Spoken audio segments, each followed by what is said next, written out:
Vous écoutez C'est pour ma pomme, le podcast qui parle des produits Apple et de leurs usages, mais pas que.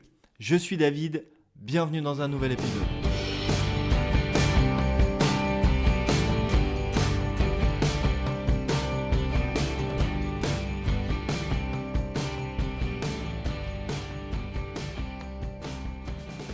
Salut à tous, bienvenue dans l'épisode 73 du podcast. Une fois n'est pas coutume, dans quelques jours maintenant, on va arriver au mois de juin. Et comme tous les ans au mois de juin, je vous fais un petit épisode pour vous donner un peu ma wishlist, mes attentes, ce que j'espère voir arriver pendant la WWDC.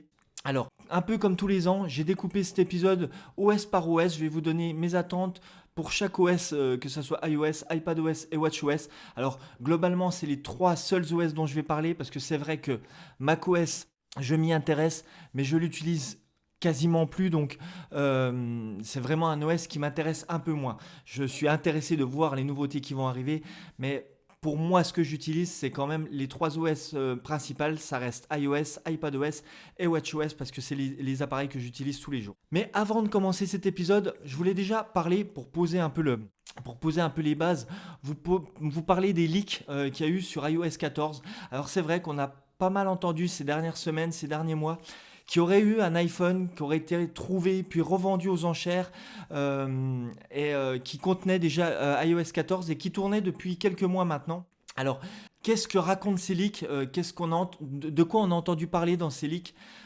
Différentes choses. Et puis on va voir après, en fonction de moi, de mes attentes, s'il y a des choses qui matchent ou pas. Donc, qu'est-ce qui a leaké sous ce pseudo iOS 14 qui tournerait sur un iPhone depuis quelques semaines, quelques mois? Alors on parle de Split View.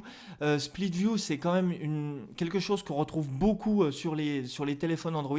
Pour les personnes qui savent pas ce que c'est que Split View, en fait c'est juste la fonction de partager l'écran en deux pour avoir deux applications qui tournent en même temps sur l'écran. Alors ça existe déjà sur l'iPad. Comme je le dis, ça existe sur les téléphones Android depuis pas mal de temps. Mais on n'avait encore pas vu ça arriver sur les téléphones Apple. Alors pourquoi pas? Est-ce qu'Apple va aller dans cette direction-là? En tout cas, c'est ce qui a été dit dans les leaks. Autre chose dont on a entendu parler dans ces leaks, c'est l'écran Always On. C'est-à-dire que, un peu comme la dernière Apple Watch, votre écran pourrait rester toujours allumé, mais vraiment avec les données les plus minimales possibles sur l'écran, c'est-à-dire peut-être juste l'état de la batterie, peut-être juste l'heure qui serait qui serait visible à l'écran, mais qui serait très très peu visible, qui utiliserait très peu de batterie. Mais voilà, votre écran resterait toujours allumé pour avoir ces données-là d'afficher. Alors, quelques autres petites choses dont on entend parler dans ces leaks. Siri hors ligne, alors ça j'ai beaucoup de mal à y croire. On parle aussi de widgets, ça fait quelques années maintenant qu'on parle de l'arrivée des widgets sur iOS. Pourquoi pas? S'ils sont bien implémentés, pourquoi pas? Mais après, comme je dis, il faut voir l'implémentation. Faut pas que l'interface devienne trop lourde et devienne, alors on va dire que je fais le fanboy, mais devienne un Android-like, des interfaces trop lourdes avec beaucoup de choses à l'écran.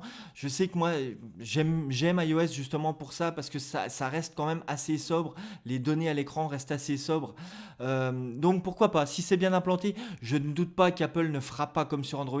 Apple a toujours l'habitude d'implémenter les choses à sa façon, donc il faudrait voir. Et deux autres petites choses dont on a entendu parler, c'est une nouvelle interface d'Apple. Alors pourquoi pas? C'est vrai que l'interface d'Apple sur iOS, ça fait très très longtemps qu'elle n'a pas changé. Donc pourquoi pas, à voir. Et la dernière chose dont on a entendu parler, c'est l'application Plan qui passerait en réalité augmentée. Alors c'est vrai que Apple s'intéresse énormément à la réalité augmentée depuis pas mal de temps. Donc pourquoi pas, faut voir. Donc ça, c'était ce qui était présent dans les leaks, dans ces pseudo-leaks qui ont tourné sur le web. Maintenant, passons à mes attentes. Alors, on va voir si parmi les leaks dont je viens de vous parler, est-ce qu'il y a certaines de mes attentes qui vont concorder. Alors, on va commencer tout de suite par iOS. Parce que iOS, c'est quand même l'OS qui est disponible sur votre téléphone. Et le téléphone, c'est quand même le device que vous utilisez le plus souvent. C'est le device que vous avez, qu'on a toujours dans la poche. Donc voilà, je vais commencer par ça. Donc moi, mes attentes par rapport à iOS, comme j'en parlais dans les leaks, les widgets. Alors les widgets, oui, j'aimerais bien les voir arriver. Mais comme je disais à l'instant, faut que ça soit bien intégré. Faut pas que ça devienne un Android-like. Faut vraiment que Apple trouve une façon d'intégrer des widgets qui ne surchargent pas trop l'écran. Moi, c'est ça qui me fait vraiment peur, c'est que l'écran devienne trop surchargé, qu'il y ait énormément de données sur l'écran et qu'on ait vraiment du mal à s'y retrouver. Deuxième attente que j'ai sur iOS et qui est un peu plus importante, c'est les applications tierces par défaut. Alors, il est vrai que depuis tout le temps, parce que j'ai toujours été sur iOS, mais je me suis donné toujours un point d'honneur à utiliser les applications natives, parce que déjà je trouvais qu'elles tournaient beaucoup mieux, qu'elles étaient beaucoup mieux intégrées. Euh, mais c'est vrai que j'aimerais bien voir arriver les applications tierces, enfin qu'on puisse utiliser des applications tierces par défaut pour certaines applications. Alors, il y a certaines personnes qui aimeraient, je prends des exemples dont on entend énormément parler, mais il y a certaines personnes qui aimeraient avoir Chrome comme navigateur par défaut, qui n'aiment pas utiliser Safari et qui préféraient avoir Chrome par défaut. Donc ça pourrait être une des applications tierces pourrait installer. Moi, je dois vous avouer que cette fonction de mettre les applications tierces par défaut, il y a vraiment une application pour laquelle j'aimerais le faire, c'est l'application de photo. Alors l'application de prise de photos sur iOS est bonne, elle s'est bien améliorée avec le temps, mais c'est vrai que moi depuis pas mal de temps, j'utilise l'application Moment, l'application qui vient avec les objectifs de la même marque, et c'est une application qui est extrêmement complète, qui fait beaucoup de choses, qui est assez ergonomique. Donc j'aimerais pouvoir installer cette application comme application de prise de photos par défaut. De prise de photos par défaut sur l'iPhone. Donc voilà, il y a tout un tas d'applications, les applications de mail. Alors là, j'ai pas d'autres idées qui me viennent en tête, mais il y a tout un tas d'applications tierces que certaines personnes pourraient vouloir installer et les utiliser comme application par défaut. Troisième attente que j'ai pour iOS, l'amélioration de l'app fichier. Alors, c'est pour iOS, mais c'est en même temps pour iPadOS. Elle se juxtapose sur les deux OS, celle-ci. Mais c'est vrai que l'application fichier, c'est une application, quand vous utilisez beaucoup l'univers Apple, que ce soit iOS, macOS ou iPadOS, eh ben, ça devient l'application par fichier, l'application par défaut. Et elle est très bien, elle s'est bien améliorée. Quand elle est arrivée, je ne pensais pas qu'elle pourrait faire toutes ces choses-là avec le temps. C'est vrai qu'elle s'améliore, mais j'aimerais qu'il y ait encore des améliorations. Je ne doute pas qu'Apple va encore l'améliorer, hein, parce qu'on sait qu'Apple travaille beaucoup sur cette application. Donc je ne doute pas qu'elle s'améliore, mais voilà, j'attends vraiment de grosses améliorations sur l'application fichier. Alors, tant qu'on est dans l'amélioration des applications, une autre application que j'aimerais voir améliorée, et je l'avais déjà dit dans mon épisode de mes attentes de la WWDC de 2019, et c'est pas vraiment arrivé. Alors, ça s'est un peu amélioré, mais pas autant que je l'aurais voulu. Moi, c'est l'amélioration de l'application activité que je voudrais voir. Alors, moi, le problème en fait que je vois dans cette application-là, c'est pas réellement un problème, c'est que je trouve que sur iOS, on a une application activité et à côté de ça, on a une application santé où est regroupé pas mal de données. Et j'aimerais bien voir arriver. En fait, j'aimerais que tout ce qui a un rapport avec la santé sur iOS, alors que ça soit l'application activité, l'application santé, et peut-être pourquoi pas l'application fitness, parce qu'on entend beaucoup depuis des mois parler d'une possible arrivée d'une application fitness sur iOS. Et j'aimerais que toutes ces applications soient regroupées dans une application avec un design à la Apple, un design assez sobre, assez bien travaillé, mais que tout soit regroupé dans cette application. Parce que là, moi, ce qui me gêne un peu, c'est que alors pour les possesseurs d'Apple Watch, on a toutes nos données relatives à l'Apple Watch qui sont disponibles dans l'app activité, mais on a aussi d'autres données santé, les applications de nombre de pas et tout ça qui sont relayées dans l'application santé. Et pour trouver toutes les datas, il faut parfois jongler entre une application et une autre. Et c'est vrai que ça serait bien qu'Apple rassemble ces deux applications, la rende vraiment ergonomique, mais qu'on ait toutes nos datas, toutes nos données, et qu'on ait accès à tout ce qui a rapport avec la santé sur iOS, qui soit disponible dans une seule et unique application. Autre chose dans cette application que j'aimerais bien voir arriver, c'est les badges. Vous savez, j'en avais déjà parlé, je marche beaucoup aux badges sur iOS. Je les possède quasiment tous parce que je ferme mes cercles depuis maintenant quasiment quasiment 3 ans. Donc pourquoi pas encore avoir plus de badges, avoir plus de badges spéciaux. Il est vrai que les premières années, je trouvais on en avait beaucoup plus. Là, ces dernières années, en France du moins, on en a un, deux, voire des fois trois par année. Et ça serait bien d'avoir beaucoup plus de badges spéciaux. On sait qu'aux États-Unis, ils ont le badge des parcs nationaux, alors qu'on peut avoir en France, hein. Et je sais qu'il y a certaines personnes qui arrivent à les avoir en France, notamment en passant leur montre en anglais. Mais bon, voilà, pour quelqu'un qui se sert de son Apple Watch et de son application activité en français, avec son téléphone en français, il y a peu de badges spéciaux et j'aimerais bien qu'il y en ait un peu plus. Dernière attente que j'aimerais voir arriver sur iOS, c'est le mode carte hors ligne, pardon, dans Plan. C'est vrai que c'est disponible chez Google depuis des années et des années. Et ça a du mal à arriver sur iOS, mais c'est vrai que ça pourrait être utile. Alors, on peut toujours l'avoir sur iOS avec des applications tierces, hein, mais ça serait bien qu'Apple puisse le faire. Et comme je vous en parlais dans les leaks qu'on a entendu parler, si Plan passe en réalité augmentée, ça pourrait être encore mieux d'avoir toutes ces données hors ligne. Donc voilà, pour iOS, c'est pas grand-chose. Mais dans l'ensemble, toutes les attentes moi que j'ai pour la WWDC ne sont pas énormes. Je vais pas vous mentir, je trouve l'OS d'Apple assez bien au final. Il est bien comme il est. Je l'utilise tous les jours. J'ai pas de réel gros manque. C'est plutôt de petites améliorations ici et là. Que j'aimerais voir arriver, mais j'ai pas de manque énorme qui pourrait me faire dire il faut à tout prix que ça arrive. Donc voilà, dans tous les OS, c'est des petits points que j'aimerais voir arriver, mais pas plus que ça. Alors par contre, et vous le savez, c'est la colonne vertébrale de mon blog et un peu de tout mon contenu. Moi, j'utilise l'iPad, et notamment l'iPad Pro, comme machine principale depuis maintenant plus de 3 ans. Donc quelque chose qui m'intéresse énormément, c'est les nouveautés d'iPadOS. Et je vais être très très attentif sur les nouveautés d'iPadOS. Alors qu'est-ce que j'attends pour iPadOS?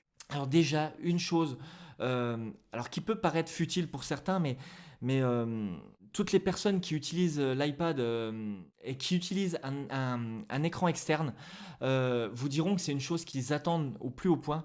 C'est le support du 16 neuvième quand on branche sur un écran externe. Alors qu'est-ce que c'est le support du 16 neuvième pour ceux qui ne connaissent pas?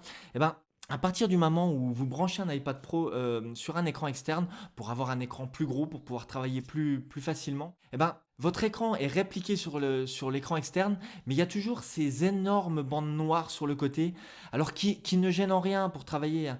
Mais c'est vrai que quand vous avez un bel écran externe, eh ben c'est toute une partie de l'écran qui ne sert à rien, qui est gâchée, qui est clairement qui ne sert à rien. Donc j'aimerais qu'Apple supporte le 16 neuvième sur cet écran.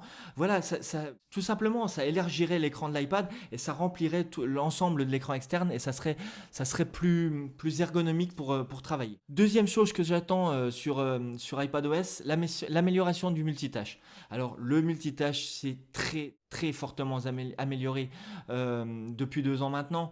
Il est très bien, hein, sur iPadOS, mais je ne doute pas qu'Apple va encore l'améliorer et va encore nous sortir pas mal de choses sur le multitâche. Donc voilà, je ne sais pas du tout, je n'ai même pas franchement d'idée de ce qu'il pourrait faire pour améliorer le multitâche, mais j'attends des améliorations et j'espère voir des améliorations voilà, qui vont me scotcher, qui vont me faire dire waouh et je serais content de voir des trucs auxquels justement je ne pense pas.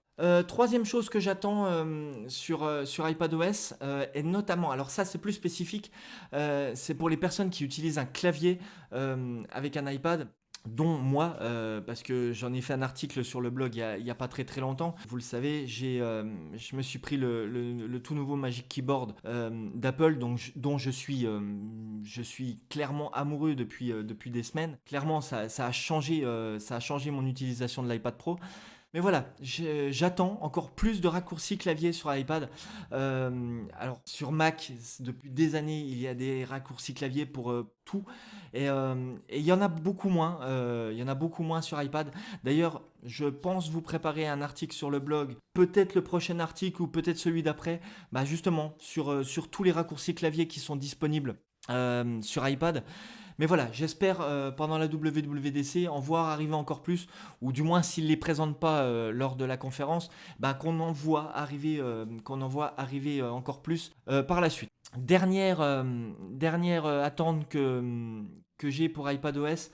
Alors c'est pas franchement une attente parce que on peut pas démêler le vrai du faux dans cette histoire, mais c'est vrai que c'est pas mal des rumeurs qui sont venues depuis des mois, même voire j'irais même presque dire un an, mais on entend énormément parler, j'en ai parlé à droite à gauche, de l'arrivée des applications pro du Mac sur l'iPad, c'est-à-dire Final Cut, Logic, Xcode, toutes ces applications professionnelles disponibles sur le Mac depuis des années. Et il y a de fortes rumeurs qui pourraient les voir arriver sur iPad, notamment plus spécifiquement pour la première Xcode qui pourrait justement permettre après de développer d'autres applications pro sur l'iPad.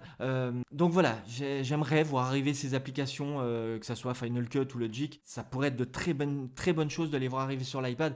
Et je doute pas qu'elles pourraient être très ergonomiques sur un iPad Pro. Donc voilà, j'aimerais les voir arriver. Alors je ne dis pas que ça va arriver, j'en sais fichtrement rien, mais j'aimerais les voir arriver. Voilà, c'est comme je vous le disais, c'est des petits points, hein, c'est pas grand chose. Je veux pas voir l'OS totalement changé lors de cette WWDC 2020, mais voilà, j'ai des petits points que j'aimerais voir améliorer, et je vous en parle aujourd'hui dans cet épisode.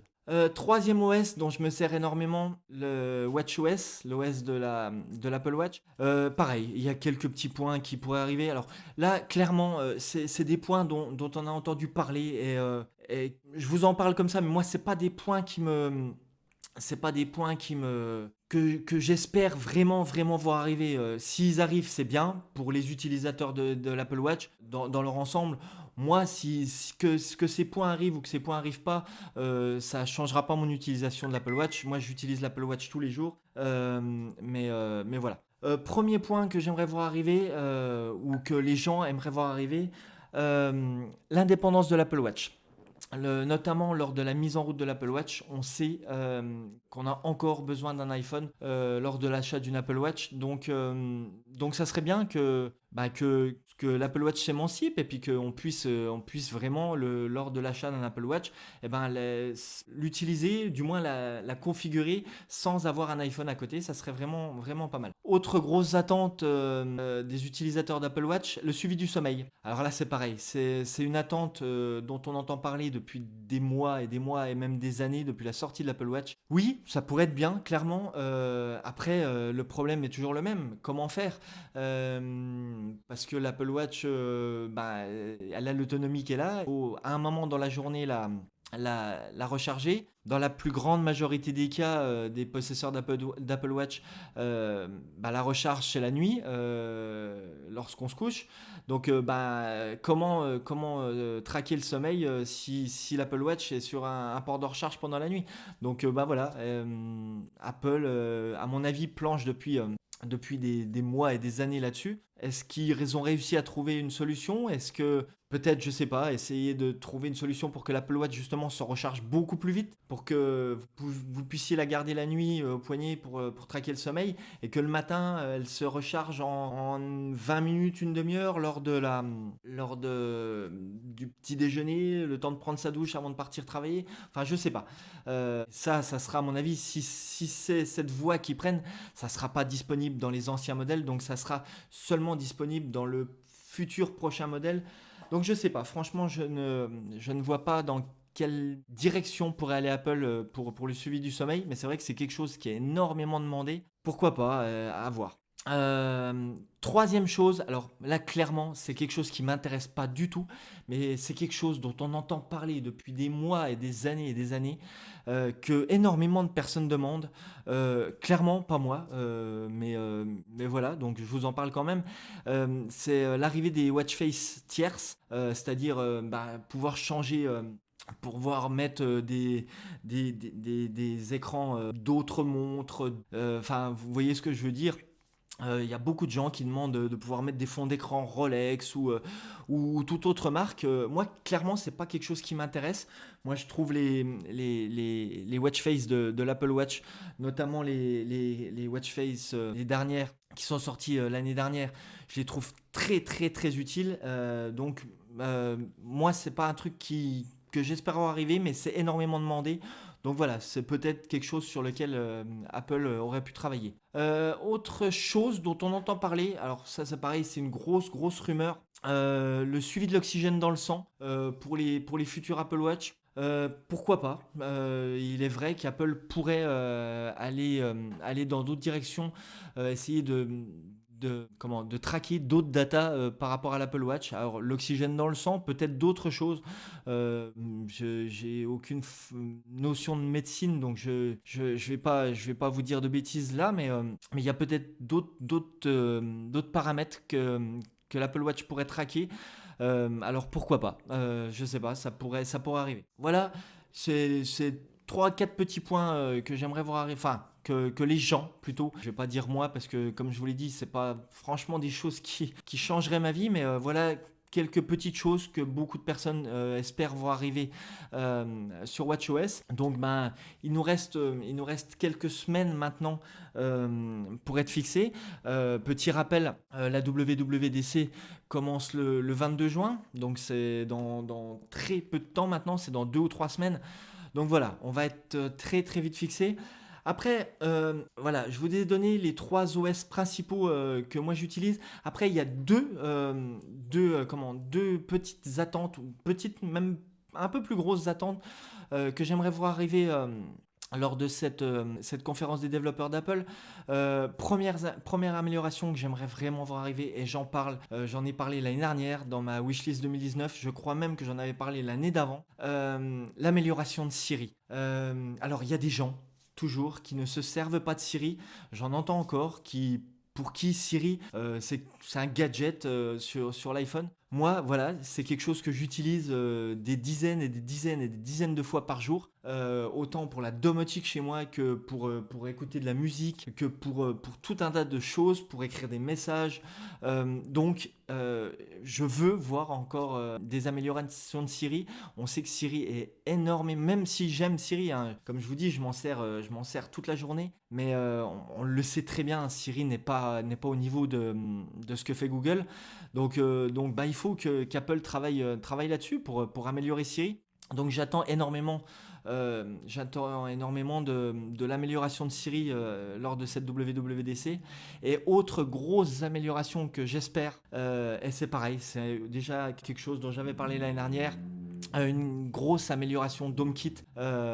Pareil, c'est quelque chose que moi j'utilise tous les jours, tout le temps, et j'aimerais voir de grosses améliorations, peut-être un changement d'interface dans l'application maison. Elle est bien, mais il y a quelques petites choses qui pourraient être encore améliorées, et surtout une plus grande compatibilité avec des appareils. Encore maintenant, alors il existe énormément d'appareils compatibles HomeKit, et ça s'améliore de jour en jour. Il y en a de plus en plus, mais il y en a, c'est encore vraiment minime par rapport à d'autres standards. Donc il faudrait qu'Apple travaille. On sait qu'il y avait eu des discussions pour que tous les standards se regroupent un peu, et ça serait bien qu'il y ait beaucoup plus d'appareils qui soient compatibles HomeKit dans l'avenir, notamment des caméras, notamment enfin tout un tas de choses des capteurs de fenêtres, de portes, des serrures connectées. Il y a tout un tas de choses qui sont encore assez rares en compatibilité HomeKit, qui pourraient le devenir dans le futur. Donc voilà, j'attends énormément des outils de compatibilité avec le système HomeKit. Donc voilà, grossièrement, ça fait 26 minutes que je parle maintenant. Grossièrement, c'est à peu près toutes les attentes que j'ai moi lors de cette WWDC 2020. C'est déjà pas mal. Écoutez, n'hésitez pas, je vais vous mettre dans les notes de l'émission tous les liens où vous pouvez me retrouver, où vous pouvez me joindre. N'hésitez pas à me dire, vous, les attentes que vous avez pour cette WWDC 2020. Si vous attendez quelque chose, si vous en foutez royalement. Mais voilà, dites-moi peut-être des choses auxquelles j'ai pas pensé et qui, c'est vrai, pourraient être clairement largement améliorées sur les systèmes d'Apple. Donc comme je vous dis, je vous mets tous les liens pour me joindre dans les notes de l'émission. Et moi, je vous donne rendez-vous dans un prochain épisode. Ciao! Si vous avez 2 minutes, n'hésitez pas à aller sur votre application de podcast préférée, mettre une note et un commentaire à cet épisode et au podcast en général. Ça aide énormément le podcast à se faire découvrir et à monter dans les classements.